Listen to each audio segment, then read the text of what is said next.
Precision Diagnostic. Ito itong building na yan. Yung building na yan guys. Diyan ako nagpapacheck up ngayon. So nakita nyo yung ano guys, puno. Ganda oh. Napakalilim guys. Ang lilim, ganda dito magstay. Ang lilim oh, laki ng puno oh. Nalilim oh, ang lamig pa dito magstay. Nag-aabang ako ng sasakyan guys, pauwi. Tapos na akong na CBC. Meron akong na CBC. Ayan guys. Na CBC na ako. Ito yung papuntang Markinton. Ayan yung Markinton guys. Ayan. Ayan building na yan. Markinton na yan. Pauwi na ako ng Marikina, Nangka. Tapos yung papunta naman doon, papuntang Santa Lucia. Yun, nag-aabang talaga. Wala talagang ang dumadaan lang ano. Gusto ko Egypt, yung aircon.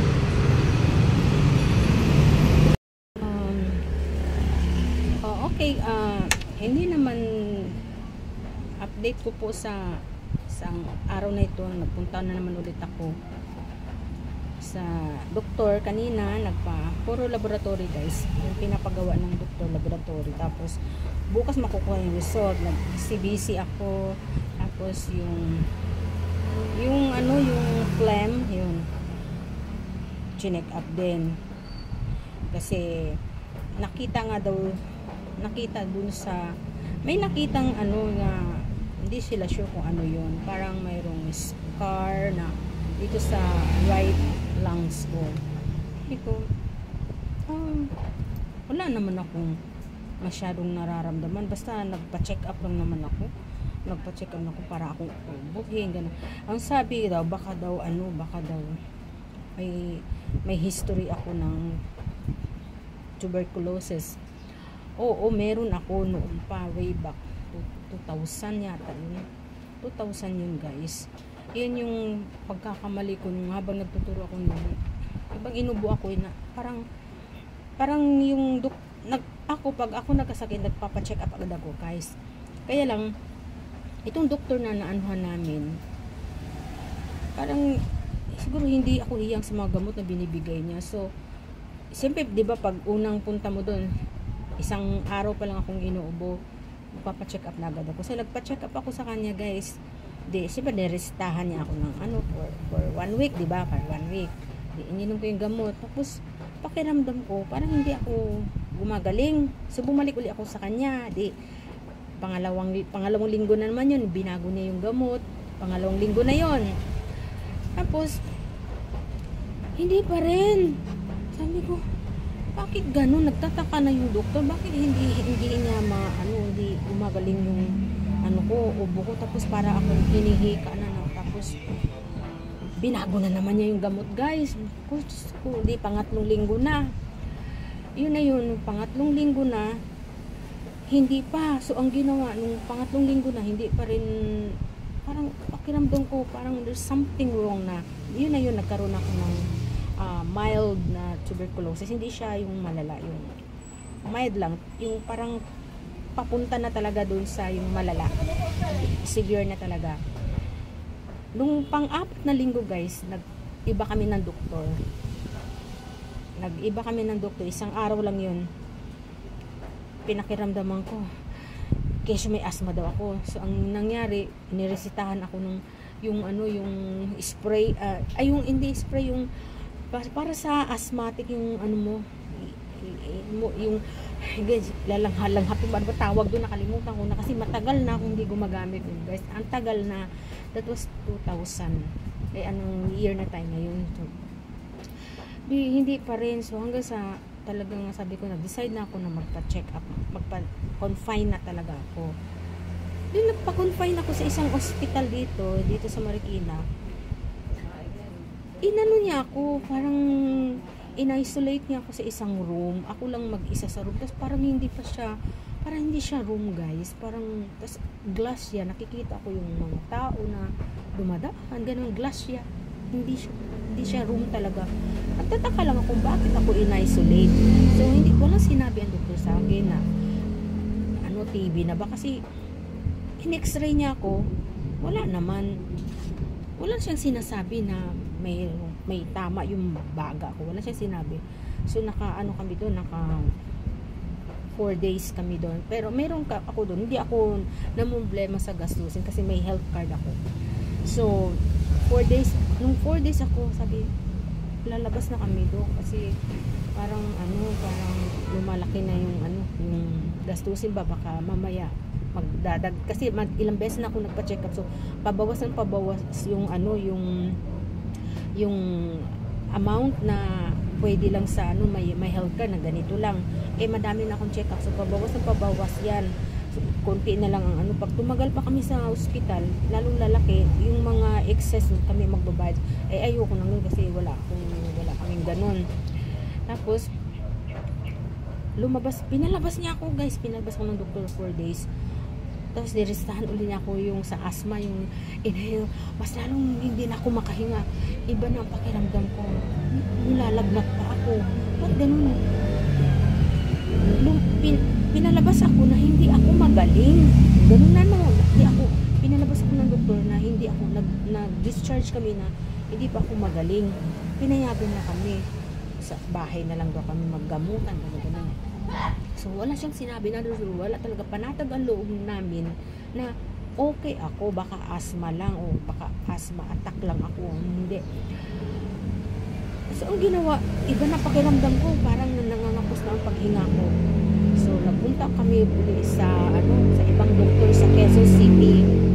Kalimutan ko rin wala akong babanggitin na lang na hospital best dito sa Quezon City kay Dr. Lukban. Yan, magaling talaga si Dr. Lukban ang naka-trace ko anong ang sakit ko. Nung doon, sabi ko, Dok, pwedeng hindi na ako mag-dextrose kasi masakit na talaga yung ganito ko. Pumayag naman si Dok na hindi ako mag-dextrose para kami, manual kami gamutan. Okay go, sige, inom ako ng gamot. Tapos chinek niya yung plema ko, yung tapos basta madami siya, tapos in-injection na niya ako dito. Hindi ko alam kung para saan yun, para yan. Tapos binilugan niya, guys, yung in-injection niya sa akin dito sa braso ko, binilugan niya. Pag daw yun pag namula daw yun at lumagpas dun sa bilog, positive, meron akong tuberculosis. Alam, guys, namula, lumagpas na, guys. So doon ko napagtanto na. Pero sabi niya sa akin, hindi naman daw ganun kalala, kaya pang gamutin.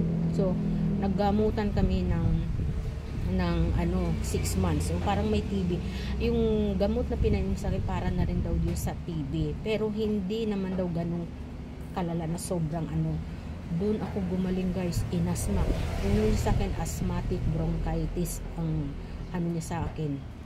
Mabuti na lang naka-leave ako ng 1 month doon. So nakapagpahinga ako. Tapos pumunta sa akin yung sa health card ko. Kaya may HMO ako, pumunta sa akin, bakit 2 beses akong nagpa-ospital.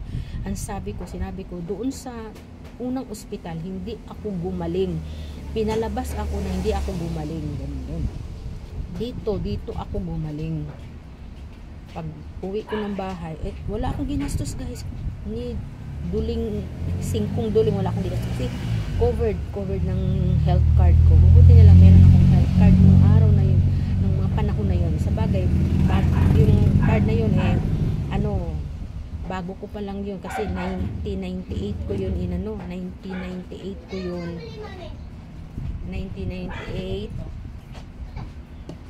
1998 ko yun kumuha ng health card na yan. Tapos 2000 nagamit ko ng todo. 2 beses ko naman, guys. Yung unang ko, guys, yung una kong hospital doon, ang binayaran namin 12,000 ha. 12,000 in 4 days. Tapos sa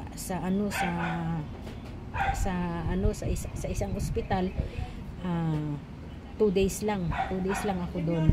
Tapos pinalabasan niya ako. Umanda ang pakiramdam ko, guys.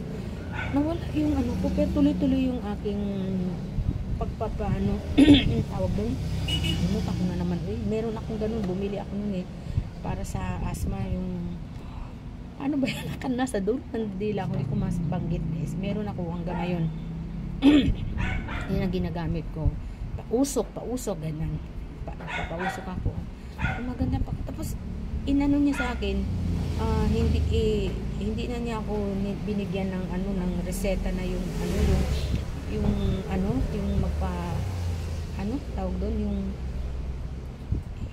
sa asthma, yung spray ganun, wala na, kasi may may pampausok na ako. Ano tawag din? Bahala na kayo guys kung anong tawag doon.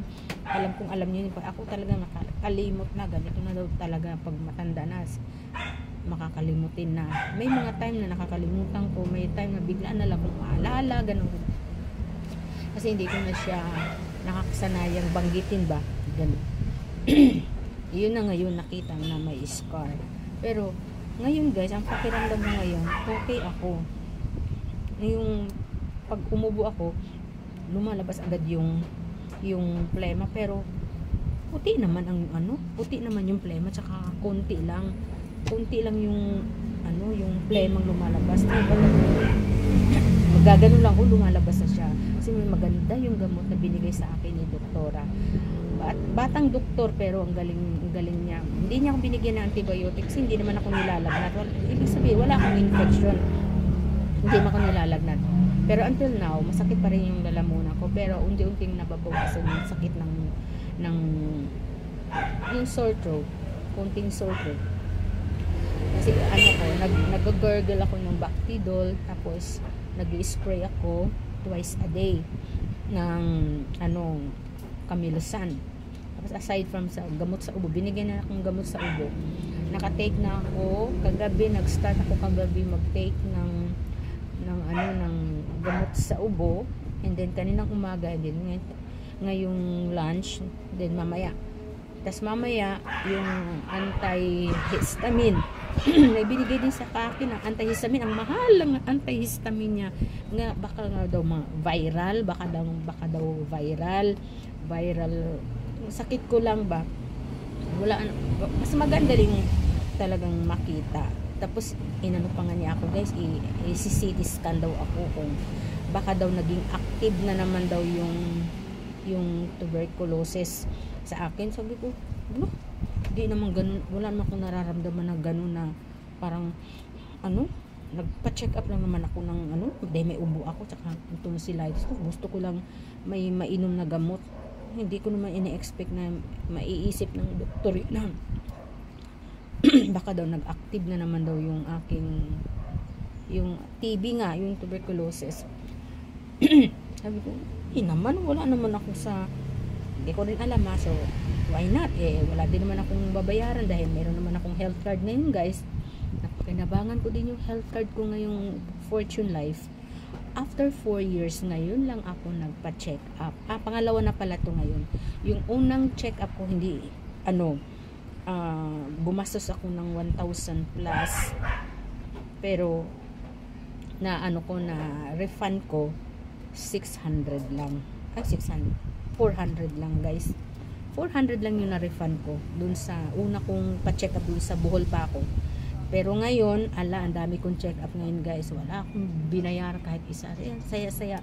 Ngayon, nagamit ko na yung aking basta sa internal medicine. Pinapaano pa ako may CT scan daw ako hindi ko alam kung ano CT scan yung baga ko. Okay naman daw yung heart ko, normal naman.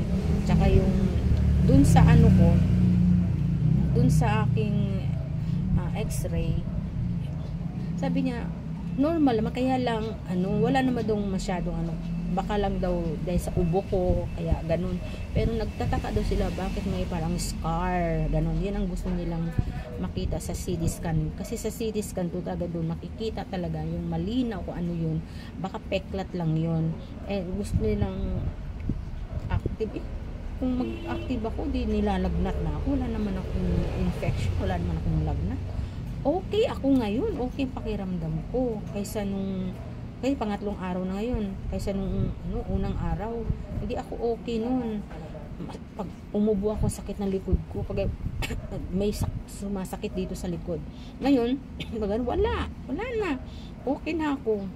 Okay, baka daw virus, sana pwede naman din sigurong hindi ipagawa yung yung CT scan, pero hindi ko rin alam kung sasagutin ng health card ko yung CT scan kasi medyo mahal yun, para nasa 10,000 yata yung CT scan. Hindi ko alam para yun ang pagkakarinig ko, kasi yung kapatid ko nagpa-CT scan din yan dati dito sa brain niya, sa ulo niya.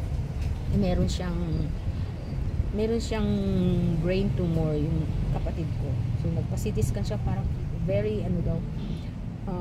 expensive talaga guys, parang ganun. Yun ang update. So bukas kukunin ko na yung result ng aking laboratory. At alam niyo ba guys, kanina takot talaga ako sa karayom, pero kanina since mag-isa ako, sabi ko gusto kong gumaling. So inano ko yung yung mindset ako na huwag ka matakot, kasi kinakabahan talaga ako pagdating sa karayom. Takot ako sa doktor guys pagdating sa karayom. Takot ako, ayoko dito, kukuhanan ka ng dugo yung marami. Yan nga, wala talagang katakot kanina guys, parang okay lang, kalmado ako. Tapos upo ako ganun, pag ganun, ginanya na ako. Tapos sabi pa sa akin, hindi daw niya makita yung ugat ko. Pinitik-pitik pa nga daw, pinitik-pitik pa niya, walang makitang ugat. Wala, sabi ko, hoy, kailangan makita mo, dahil hindi pwedeng ayun na, nakita na niya guys. Wala akong naramdamang sakit guys. Tapos na pala, pag tusok niya ganun, walang sakit, yung parang ganun lang naipit. Kinakabahan ka pala guys. The more na mararamdaman mo yung pain pag kinakabahan ka, kasi maninig. Kalmado lang ako, relax lang ako kanina, ganun. Tapos ginanyan ko yung kamay ko, tapos sabi niya, open ko na daw, ganun. Nung pagtanggal niya sa karayong, wala rin akong naramdaman. Kasi nung mga nakakaraan pa noon, mga nag-CBC ako, may mga mabigat ang kamay ng mga mga medtech. Maramdaman mo yung tanggal ng karayom, maramdaman mo hinugot yung karayom. Kanya wala talaga. Kaya sabi ko, tuwa ako, sabi ko, Lord, kayo na pong bahala sa akin, kasi ako lang ang pwedeng mag-control sa utak ko na huwag ka matakot, kasi pag matakot ka, ang tendency, parang naninigas ako doon nang sumasakit. Doon mas masakit pagka yung parang naninigas ka pa. Ginaganyan-ganyan ko pa, gumaganyan-ganyan pa yung kamay kong isa.